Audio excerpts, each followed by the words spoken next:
This tiny power station can be charged by 100 watts solar. Hi guys, welcome back to the channel. So 2025 feels like it's been a massive push for power stations this year in terms of capacity getting lower and getting smaller. Today is no exception because ALLPOWERS reached out and asked if I'd like to review their Solax P100 tiny power station. This is probably the smallest power station I've ever reviewed on the channel, so let's get it unboxed. We get the manual, USB-C to USB-C cable, and that's it. Wait till you see the size of this. That's a power station. It's got a wee handle as well. So let's not waste any time and let's get into the features.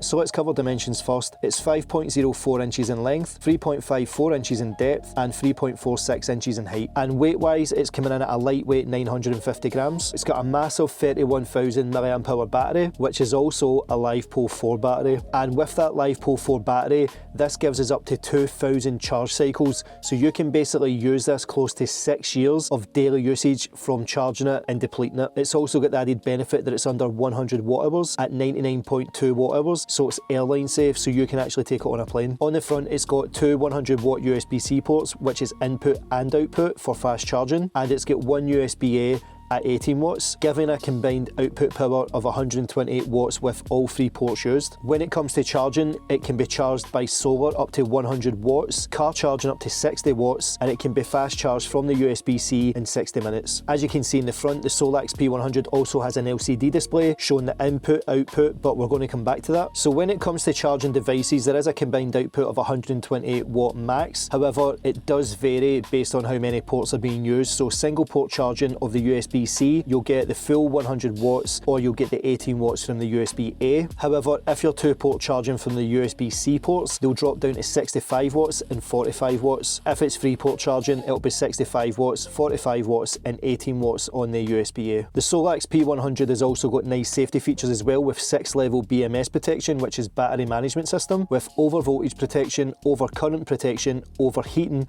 overload, short circuit and under voltage. So let's cover the LCD display because there are a few tricks that you can actually do with it. In the middle we've got the battery level icon, on the left we've got the input with a reading down below which tells us how long it's going to take to charge the device, and then on the output we've got the same reading at the bottom which tells us how long is going to be left on this unit until it's flat. So I'm going to need to put a graphic up here because as you can see we're at 70%, but just below here there will be a battery icon that does come on as a low battery reminder when you get below 20%, and as you just noticed, the LCD display does switch off to basically go to sleep so it's not wasting power. But if you wanted to keep the LCD display on, you would basically double click and you'll see a sun symbol appear above the battery level icon, and this just means it's going to be in constant light mode, so the screen will stay on, and if you want to turn it off you just press the button once and it'll go back to sleep, and then you turn it on and it's away. The P100 also has an energy saving mode. To turn the energy saving mode on, all you do is press and hold the button and you'll see the eco mode sign down there, and with the energy saving mode turned on, low power devices such as your phone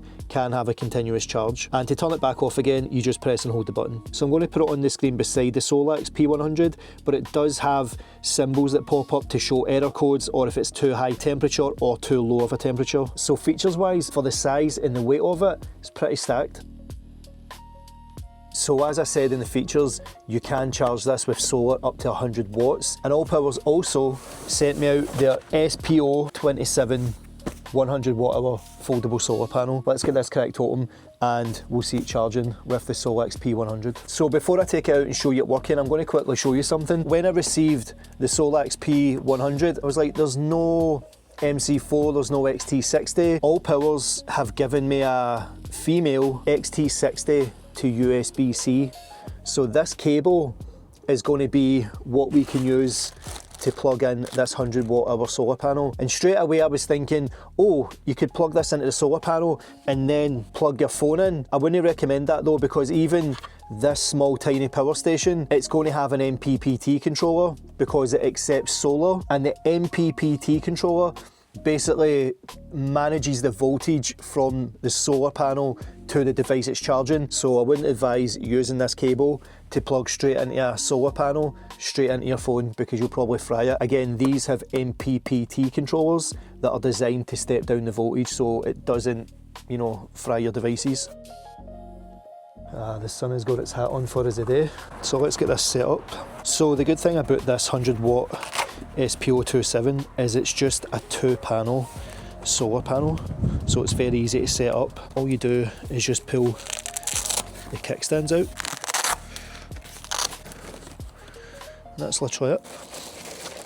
You've got the cables that tuck nicely into this wee pouch, a nice wee manual as well, and ALLPOWERS have started giving out this nice wee cable. So you've got the MC4 connectors which connect to the solar panel, and then it's got the XT60 and the D7907. That is pretty nice that they include that, so it just shows that even if they're older power stations you can use this, and then newer ones you can use the XT60 on their solar panels. So red to red, black to black.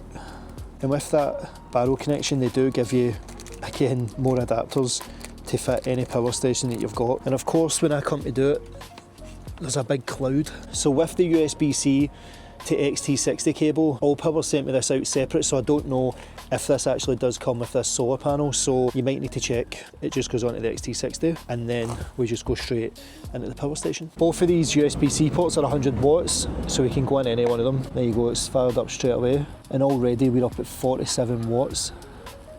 43, 50. So with the input you can see we're getting 40 watts, but the highest we got there was 50. And just below the 39 watts it's showing how many minutes it's going to take to charge it. This is the mystery of Scotland. Barely any clouds, right? But it's actually raining. Like, look at the car.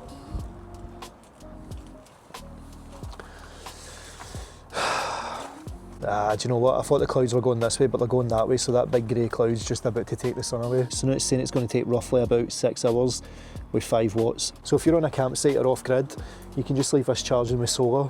That's class.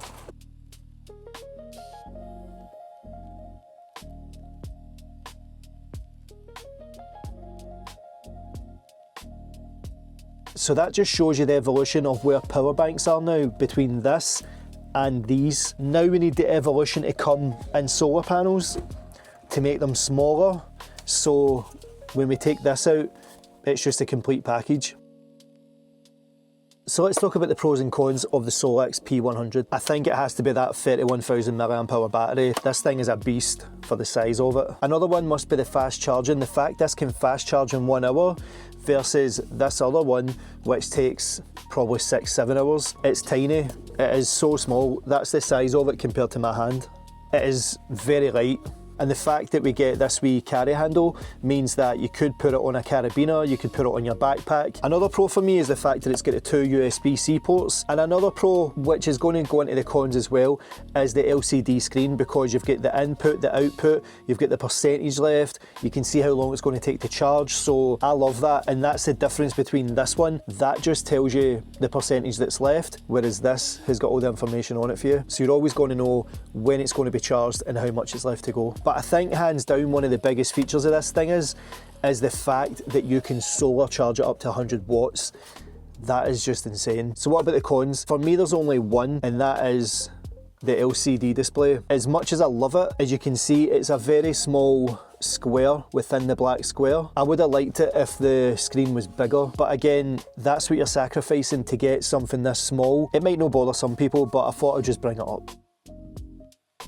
So I just did the West Highland way with a different power station that was just a wee bit bigger than this, a wee bit heavier, but same power, and that thing kept my drone charged, my phone charged, and my DJI Action 5 batteries charged. As I said though, it was a wee bit bigger than this, and it was a wee bit heavier, so the fact that this is lighter, smaller, but with the same power and the same outputs, this would be ideal for something like the West Highland Way. Anywhere you're going hiking, if you're going camping for the weekend, if you're tent camping, if you're a photographer, if you fly drones, if you don't want to use your leisure batteries or your power stations to charge your phones or your laptop or your drone batteries, the fact that this charges in 60 minutes through fast charging means that you could charge all your smaller devices and you're not touching the main power in your van. And then also, because it does charge with solar, you could literally leave this anywhere sitting in your van and have the solar panel outside bringing the power in for it.